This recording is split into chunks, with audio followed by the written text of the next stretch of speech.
haciendo causa común con Ana María Pérez del Campo y con todas vosotras, que de eso se trata aquí esta tarde, que todas hagamos causa común con algo que nos preocupa y que debe empezarnos a ocuparnos y a ocuparnos cada vez más. Hablaba antes con Rosa y con otra compañera de que la letra del coordinador parental, la música, no la letra, la música, suena muy bien, ¿no? Hay una situación que es problemas y conflictividad a la hora, cuando cesa la convivencia entre un hombre y una mujer, entre una pareja, y cómo se regula la convivencia, sobre todo cuando hay niños y niñas, fruto de la relación, cuando hay hijos e hijas menores, y que se produce una gran conflictividad, en muchas ocasiones con un problema de violencia de género por medio oculto o que no ha trascendido a los juzgados, porque como bien sabéis, solamente llegan a los juzgados de violencia de género un porcentaje mínimo de la violencia que hay, en torno al 70, el 80% de la violencia de género permanece oculta, no llega nunca a los juzgados especializados, las cuestiones se resuelven y se ventilan en los juzgados de familia o en los juzgados de primera instancia, en los juzgados civiles. Entonces nos podemos encontrar que en muchísimas de estas ocasiones, en realidad, lo que subyace en la conflictividad es un problema de violencia de género. Igual que nos sucedía con la custodia sonaba muy bien, ya que una vez más mi querida amiga Ana María ya advertía cuando se modificó el Código Civil, cuidado con la custodia compartida, que como se modifique, por ahí nos la van a colar. Se modificó, todas lo veíamos bien, ¿no? Todas somos igualitarias, queremos compartir el cuidado y la posibilidad de que se comparta el cuidado y que esto se instaure como la normalidad, pues nos parecía que era un avance. Se permitió la reforma del Código Civil para regular la custodia compartida y cuánta pena, cuánta desgracia, cuánto sinsentido nos ha traído y nos trae la custodia compartida y lo que es peor, lo que nos va a traer todavía. Porque aunque las modificaciones legales que se produjeron para establecer la custodia compartida preferente o impuesta o los diferentes nombres que se les ha ido dando en los diferentes territorios, que al final se ha conseguido suprimir, eso no ha quitado que haya calado en los juzgados y que los propios juzgados ya establezcan casi con un automatismo pasmoso, diría yo, la custodia compartida como lo más normal, lo más natural, sin ir más allá, ni profundizar más allá en lo que hay ahí. Qué curioso que no se planteen la cuestión de la conflictividad y qué hay detrás de la conflictividad para ver si se debe otorgar o no una custodia compartida, y sin embargo, figuras como esta, que ahora hablaremos de ella, pues cuelan con una naturalidad que yo diría que en estos momentos digo que muy preocupante, en el futuro si va a más, pues algo más que muy preocupante, ¿no? Partimos de una realidad, como decía al principio, que es la que es, una situación en la que se pone fin a la convivencia, hay una sentencia en la que se decreta una separación, un divorcio, un régimen de regulación de la parentalidad entre el padre y la madre relacionado con la custodia, visitas, uso de la vivienda familiar, prestaciones por alimentos, etcétera, etcétera, y que puede dar, y que da en muchísimas ocasiones, un gran conflicto. Y el gran conflicto que se produce una vez que hay sentencia y que ya hay que ejecutar la sentencia, pues es que el proceso no finaliza ahí, sino que el proceso va más allá porque surgió un conflicto entre los progenitores y entonces a los jueces, porque el problema en realidad viene en muchas ocasiones por los propios jueces, pues la litigiosidad derivada de esa conflictividad pues les inunda los juzgados, les paraliza los juzgados y de repente alguien habla de esta figura. Lo mejor es que haya alguien ajeno al juzgado que profesionalmente se dedique a establecer, a regular y a visibilizar esto y a regularlo, alguien completamente ajeno al juzgado, y de esta manera quitamos un problema que tiene el juzgado, y de esta manera, como además la figura es para el bien del menor, para evitar la conflictividad y para que todo fluya dentro de la conflictividad con la mayor naturalidad y con la mayor normalidad posible, entenderlo de la normalidad y menor conflictividad posible, pues ha entrado esta figura como un rayo, y los juzgados están presionando, los jueces, los fiscales, abogados,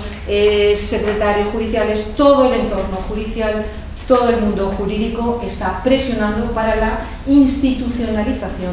de esta figura.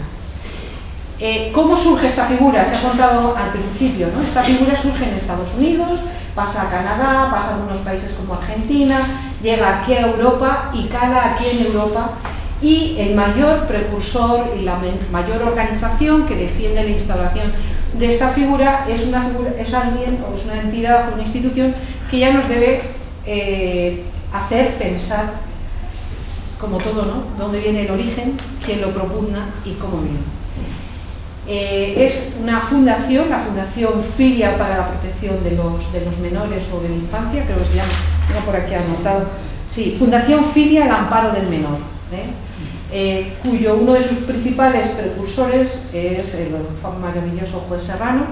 conocido y destacado defensor de los derechos de las mujeres y de los menores. Y fundador de Filia. Y entonces él empiezan a plantear esta situación. Me retrocedo un poco a donde me he quedado antes. A ver, esto cala, como decía al principio, porque es una vía sencilla y fácil para solucionar un problema y es un incremento de litigiosidad cuando hay conflictivo en el cese de la convivencia entre los padres de un menor y de una menor. Y por otro lado, no nos engañemos, aquí lo que hay es un foco de negocio. No hay nada más que poner en Google coordinador parental y os saldrán cientos de cursos de los más variados precios y condiciones para formar profesionalmente a esta figura que debe regular o que debe estar, por una parte. Algunos de los cuales condenados por malos tratos.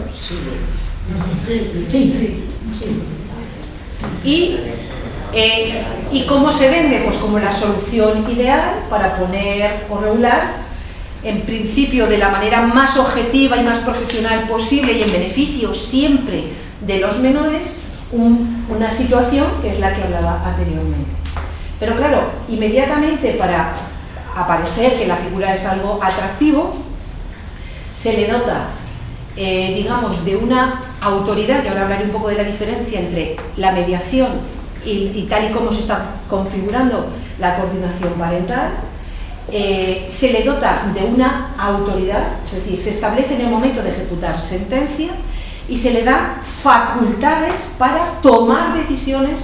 en relación a esa situación conflictiva. Es decir, ya no es el juez a la vista de las circunstancias que concurran con un derecho básico de nuestro derecho penal y garantía constitucional, que es el principio de contradicción, que las partes pueden establecer sus posiciones, cada una de ellas, y a la vista de todo lo que expongan las partes el juez resuelve. No, es una figura al margen con la que no hay, es un profesional al que se le paga, que tienen que pagar además las partes, por lo tanto encarece el proceso, que no es ni independiente ni objetiva y que además en la formación del origen de estos cursos, y de ahí vuelvo otra vez a la Fundación Filia, su precursor es el defensor en nuestro país del síndrome de alienación parental, que tanto daño causa a tantos menores y a tantas mujeres y también, ¿por qué no?, también a tantos padres. El síndrome de alienación parental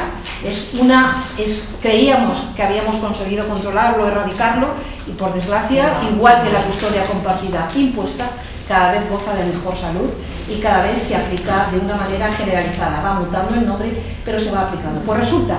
que esos profesionales, formados precisamente bajo la idea y bajo los principios del síndrome de alienación parental, por los precursores del síndrome de alienación parental, pues se erigen como el maravilloso profesional que va a resolver los litigios y la conflictividad que se produzca en una relación, una mala o inadecuada relación entre el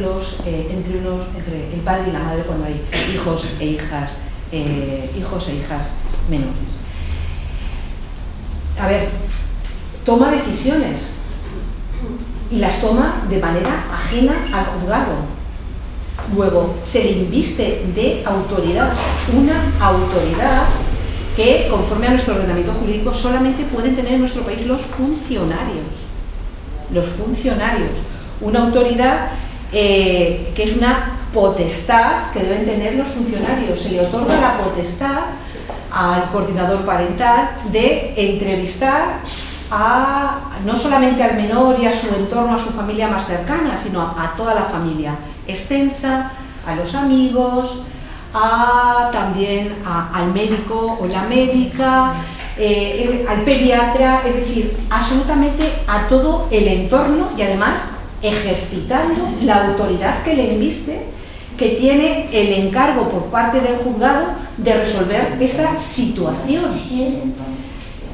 Os decía, esa autoridad toma decisiones y eso implica que impone decisiones.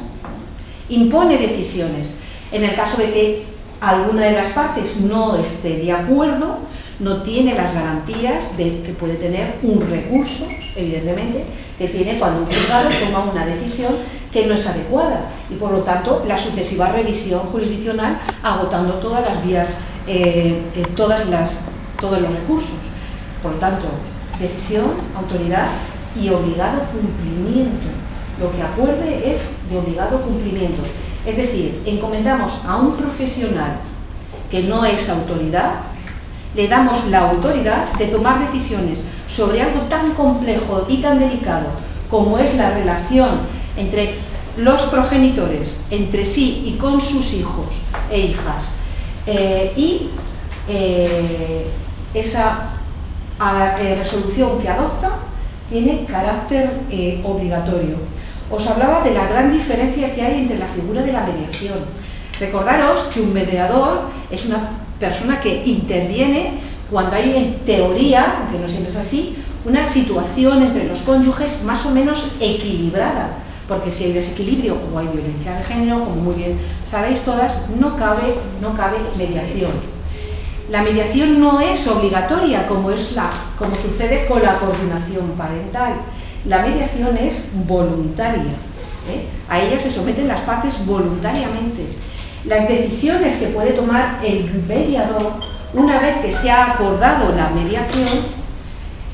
no tiene carácter imperativo ni revisión. A lo único que puede aspirar o a lo único que puede reclamar o exigir el mediador es que se cumpla lo pactado y lo acordado por las partes en la mediación, pero él no toma la decisión de imponer lo que sea ni a los menores ni por supuesto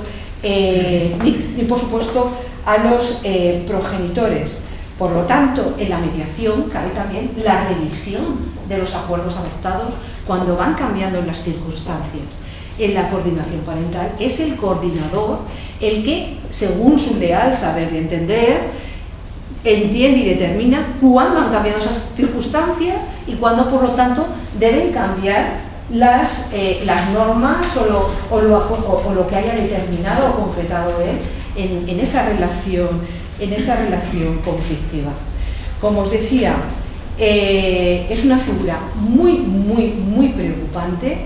porque todas sabemos que no partimos de un mundo ideal en el que hay una situación ajena a la violencia de género con completo equilibrio por las dos partes, sino que la experiencia nos dice, y lo que vemos en nuestro día a día, vivimos una situación en la que los hombres están aquí, las mujeres somos las frágiles, las débiles, y lo que es peor, esto afecta a los menores, a nuestros hijos e hijas, en el que un extraño, sin ningún tipo de garantía, en un tema tan complejo y tan delicado como este, va a tomar las decisiones que se van a imponer y que van a ser de obligado cumplimiento. Esto nos preocupa muchísimo, como decía, y todavía nos preocupa más los orígenes. Yo hablaba al principio, y termino mi intervención para que hable Ana María y para que podáis hablar también vosotras, como empecé buscando en internet, por ejemplo,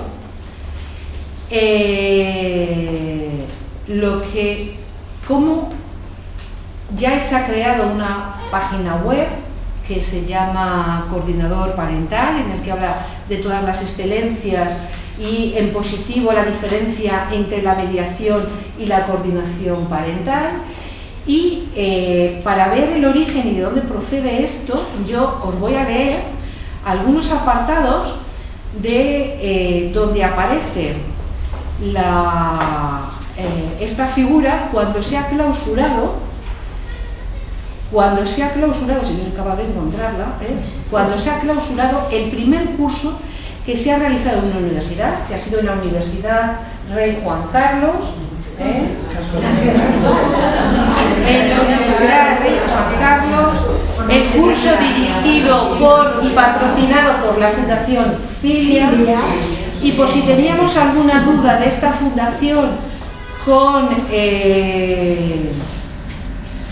el juez Serrano, pues ahora os voy a contar, ¿no? Porque yo creo que esto es muy expeditivo.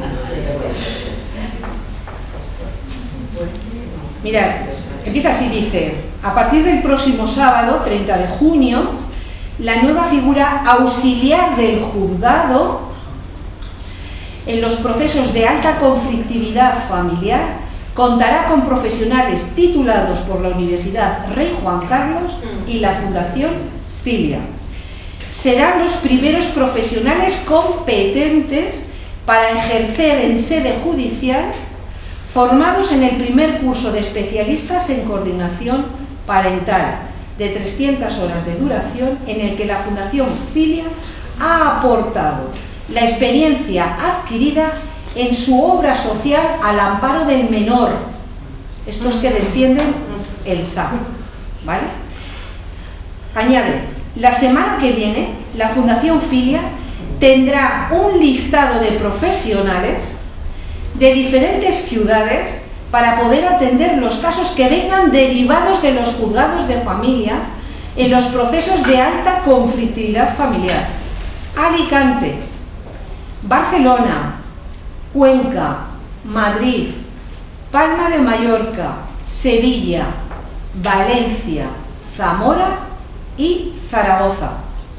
Esta promoción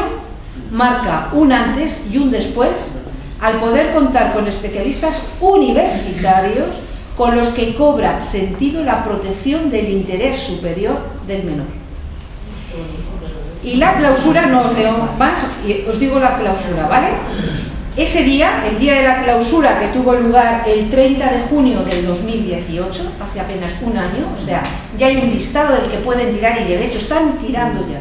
en todos los juzgados con esta figura, con esta figura que os decía, que sobre todo es un nuevo foco, una nueva de negocio, sin ningún tipo de garantías. Bien, pues dice: ese día, de 17 a 18 horas, en el Salón de Actos de la Universidad Rey Juan Carlos de Madrid, en la calle Quintana 21, se celebrará el acto de clausura del primer curso oficial de especialistas en coordinación parental, que contará con la participación del vicerrector de profesorado de la Universidad Rey Juan Carlos, don Luis Miguel Doncel, y el magistrado Francisco Serrano, y la presidenta de la Fundación Filia, doña Lucía del Prado, por si alguien tenía alguna duda del origen y de la línea ideológica y académica de este curso. Y esto es lo que nos ocupa y nos preocupa esta tarde: trasladaros la preocupación que tenemos.